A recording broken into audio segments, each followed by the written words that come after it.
4 की स्टार्टिंग वहीं से होती है जहाँ से हमारा पार्ट 3 खत्म हुआ था।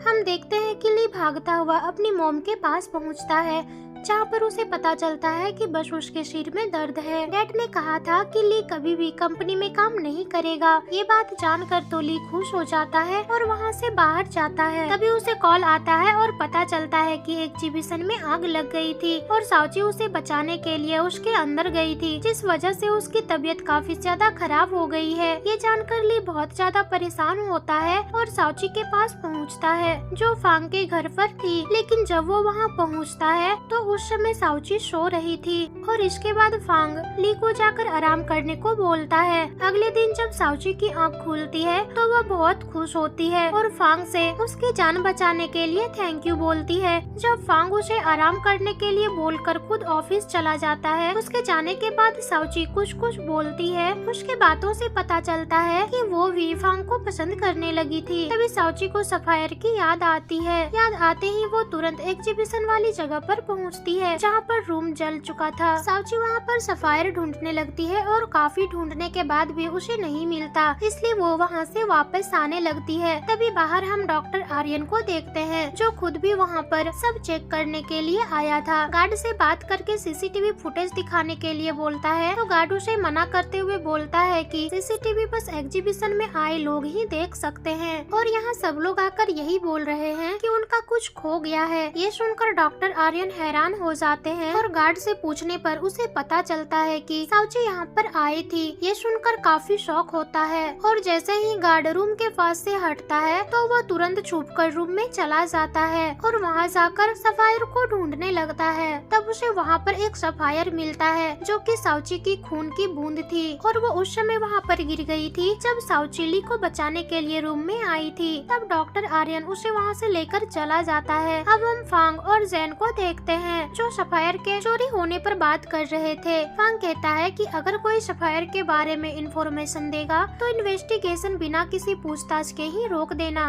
इधर हम डॉक्टर आर्यन को देखते हैं, जो जियांग से जाकर मिलता है और यहाँ हमें पता चलता है कि फांग की मेमोरी बैन में जियांग का डाटा उसी ने सेव किया था। तभी डॉक्टर आर्यन उसे बताते हैं कि तुम्हें जल्द से जल्द एग्जीबिशन वाले दिन की सीसीटीवी फुटेज निकलवानी होगी, क्योंकि तुमने ही उसे ऑर्गेनाइज करवाया था, तो वो लोग तुम्हें मना नहीं करेंगे। और साथ ही उसे रिसर्च डिपार्टमेंट की फुटेज भी दिखाता है जिसमें साउची सफायर को देख रही थी। ये देखकर जियांग मान जाती है और गाड़ी से उतरकर जाने लगती है। अब हम फांग को देखते हैं, जो साउची के लिए खाना लेकर आया था, पर साउची बहुत ही ज्यादा परेशान थी, जिसे देखकर फांग को उसकी तबीयत खराब लगती है। इसलिए वो जैन से कॉल करके मना कर देता है और कहता है कि आज वो ऑफिस नहीं आएगा। तभी वहाँ साउची आकर फांग से और खाना मांगती है, क्योंकि टेंशन में उसे ज्यादा भूख लगती है। तब फांग उसे खुद ऑमलेट बनाकर खिलाता है, जिससे वो बहुत ज्यादा खुश होकर खाती है। अब रात में हम देखते हैं कि साउची ने फांग के कपड़े पहन रखे थे, जिसे देखकर फांग अपने काम से डिस्टर्ब होने लगता है, इसलिए वो अपने रूम में चला जाता है, जहाँ थोड़ी देर बाद उसे लगता है कि उसके रूम में कोई है। तभी अचानक से साउची उसके सामने आकर उसे डरा देती है और साथ में ड्रिंक करने के लिए पूछती है, जिस पर फांग मान जाता है और वो दोनों लोग साथ में मिलकर ड्रिंक करते हैं। साउची उसे बताती है कि फांग और ली कितना उसका ख्याल रखते हैं, बट उसके प्लेनेट पर कोई उसे पसंद नहीं करता। साथ ही वो वहाँ पर बहुत ही ज्यादा गरीब भी थी। ये सुनकर फांग को लगता है कि साउची फिर से अपनी इमेजिनरी यादों में खो गई है, इसलिए वो उसे डिस्टर्ब नहीं करता और बिना कुछ बोले उनकी बात सुनते रहता है। अब रात में दोनों एक साथ बहुत सारे स्टार्स को देखते हैं। अगली सुबह साउची फांग के साथ खाना खा रही होती है, तो फांग से बात करते हुए उसे पता चलता है कि अगर उसे पता चल गया कि सफायर किसने चुराया है तो वो उसे पुलिस के हवाले कर देगा। ये सुनकर साउची बहुत ही ज्यादा घबरा जाती है और अंदर जाकर स्यूबू को बताती है, तो वो कहती है कि फांग को सब सच बताकर उसे समझाने की कोशिश करो। इस पर साउची मान जाती है और डिसाइड करती है कि शाम को वो फांग को सब कुछ बता देगी। इधर हम ली, मदर और डैड को साथ में खाना खाते हुए देखते हैं, जहाँ मदर डैड से सॉरी बोलकर ली को कंपनी में जगह देने को बोलती है। डैड को ली की परवाह थी, इसलिए वो उसे ऑप्शन देता है कि अगर वो आर्ट वर्क करना चाहता है तो करे, पर अगर वो कंपनी में काम करना चाहता है तो भी कर सकता है। ये सुनकर ली आर्ट वर्क करने का डिसाइड करता है, पर मदर उसे खींचकर कमरे में लेकर जाती है और उसे कंपनी में जाने के लिए बोलती है, तो ली उसे साफ साफ मना कर देता है। तब मदर उसे इमोशनल ब्लैकमेल करती है और कहती है कि उसने ही ली के फ्यूचर की परवाह करते हुए एग्जीबिशन में आग लगवाई थी, ताकि फांग उनसे आगे ना निकल सके और तुम कंपनी में उसे पीछे छोड़ सको। ये सुनकर ली काफी ज्यादा गुस्से में आ जाता है, क्योंकि मदर की वजह से साउची की जान जाते जाते बची थी, इसलिए वो मदर से बहुत ही ज्यादा नाराज था और वहाँ से चला जाता है।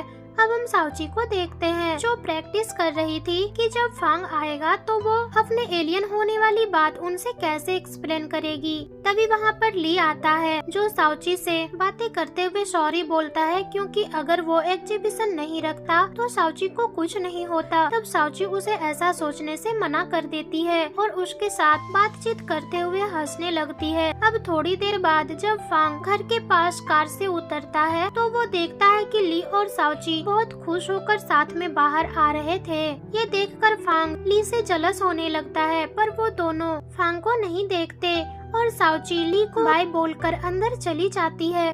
जिसके बाद साउची स्विमिंग पूल के पास बैठकर खेलने लगती है।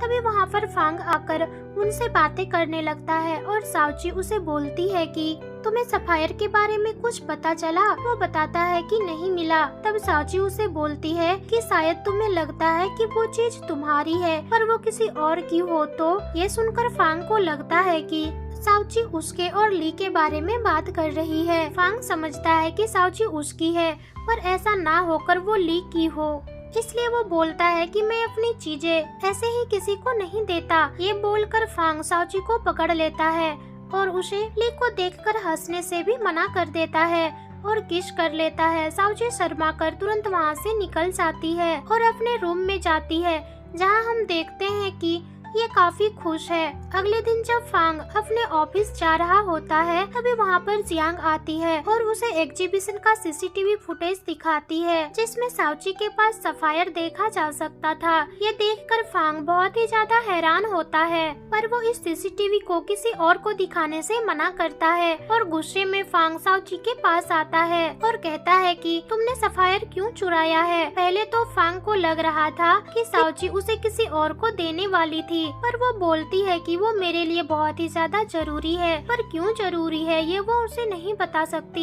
ये सुनकर फांग को बहुत ही ज्यादा गुस्सा आता है, पर वो साउची से सच में प्यार करने लगा था, इसलिए वो वहाँ से चला जाता है और चैन से बोलता है कि अब से सफायर के बारे में कोई बातचीत नहीं होगी, ना ही आगे से उस पर कोई रिसर्च होगा। तो इस प्रोजेक्ट को बंद करवा दो और सभी कंप्लेन को वापस ले लो। इधर जियांग वहाँ से सीधा डॉक्टर आर्यन के पास पहुँचती है, जहाँ उसकी बातों से हमें पता चलता है कि फांग के मेमोरी पेन में आने के लिए जियांग और डॉक्टर आर्यन के बीच में डील हुई थी, जिसमें जियांग की फांग से शादी होने के बाद पूरी रिसर्च डिपार्टमेंट डॉक्टर आर्यन का हो जाएगा। और साथ ही डॉक्टर आर्यन को भी शक है कि साउची को सफायर की रियल वैल्यू के बारे में पता है, पर जियांग साउची को बिल्कुल ही पागल समझती थी। वहीं हम साउची को देखते हैं, जो फांग को झूठ बोलने की वजह से बहुत ही ज्यादा उदास थी और सोचने लगती है कि वो अब वापस कैसे जाए। पर स्यूबू उसे बताती है कि तुम सुसाइड करके वापस जा सकती हो, क्योंकि तुम्हारे मरने के बाद हमारे प्लेनेट पर सिग्नल पहुंच जाएगा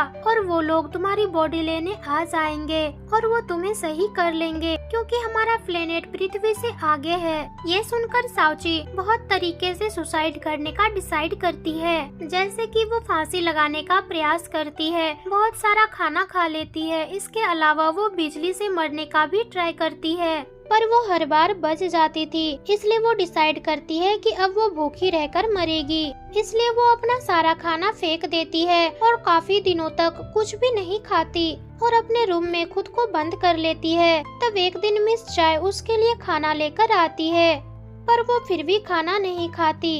ये देखकर मिस चाय वहाँ से चली जाती है। अब हम फांग को देखते हैं, जो ऑफिस में आता है, जहाँ उसे चैन से पता चलता है कि साउची खाना खाना छोड़ दी है।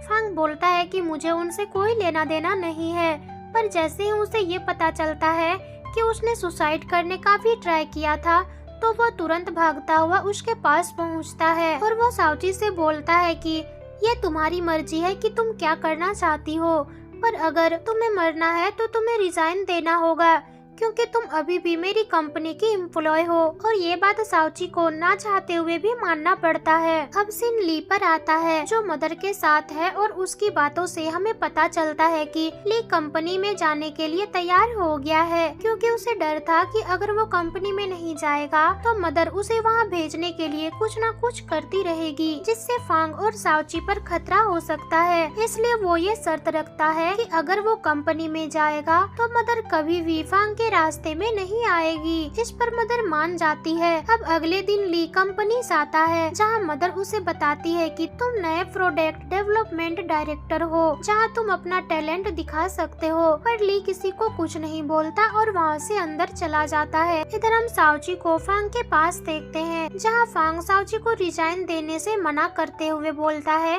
कि अगर तुमने जबरदस्ती जॉब छोड़ दी तो तुम मुसीबत में फंस जाओगी, क्योंकि तुमने कॉन्ट्रैक्ट में 5 साल तक की साइन की थी और मिस चाय ने तुम्हारे नाम से हमारी कंपनी में तुम्हारे रेस्टोरेंट के कुछ शेयर्स भी दिए हैं। इसलिए मुझे ये अधिकार है कि मैं तुम्हारा रेस्टोरेंट बेचकर अपने शेयर्स के पैसे ले लूं।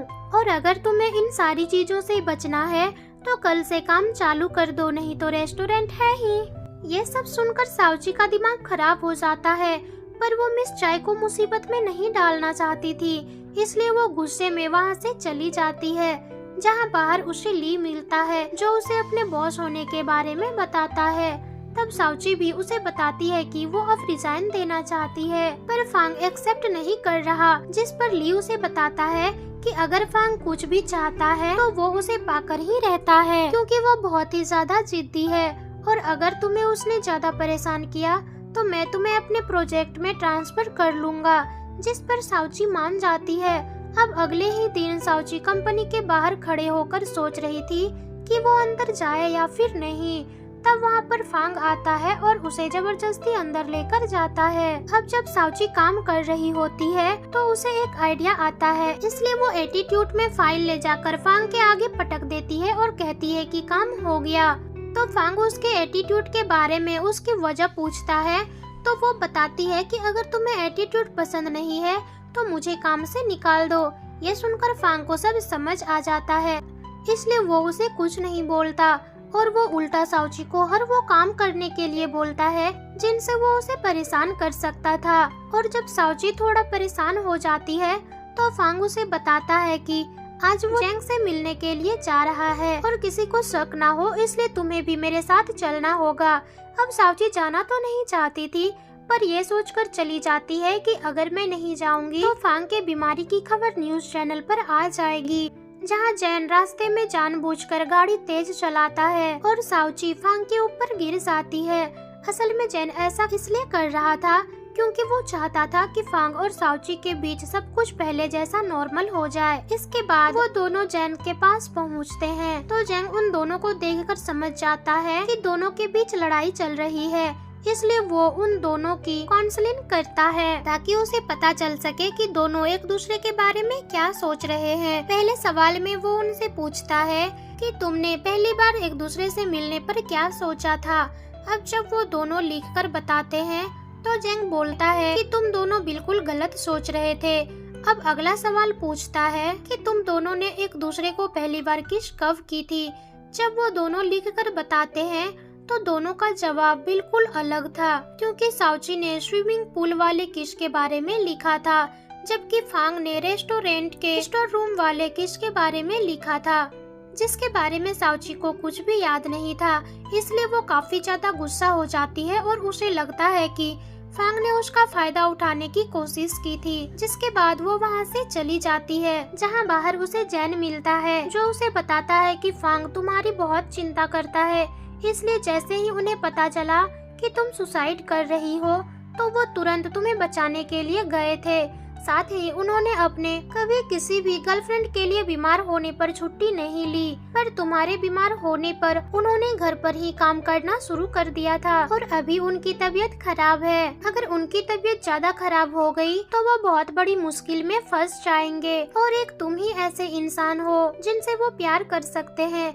लेकिन साउची को जैन की ये सारी बातें समझ नहीं आती, पर वो भी फांग को पसंद करने लगी थी, इसलिए वो वापस जैन के पास जाती है जहाँ से फांग जा चुका था। तब वो जैंग से पूछती है कि अगर फांग की तबीयत ज्यादा खराब हो गई तो क्या होगा, बट जैंग उसे कुछ ज्यादा नहीं बताता, बट इतना बोलता है कि वो बहुत बड़ी मुसीबत में फंस जाएंगे और अगर तुम चाहती हो कि वो सही हो जाए तो तुम्हें उन्हें ऐसा महसूस करवाना होगा कि वो प्यार पाने के लायक है और उनसे अच्छा इस दुनिया में कोई नहीं है। इसलिए अगले दिन साउची फांग के कैबिन में आने पर उसकी तारीफें करने लगती है, पर फांग को लगता है कि साउची को काम छोड़ने का मन है, इसलिए वो उस पर ध्यान नहीं देता।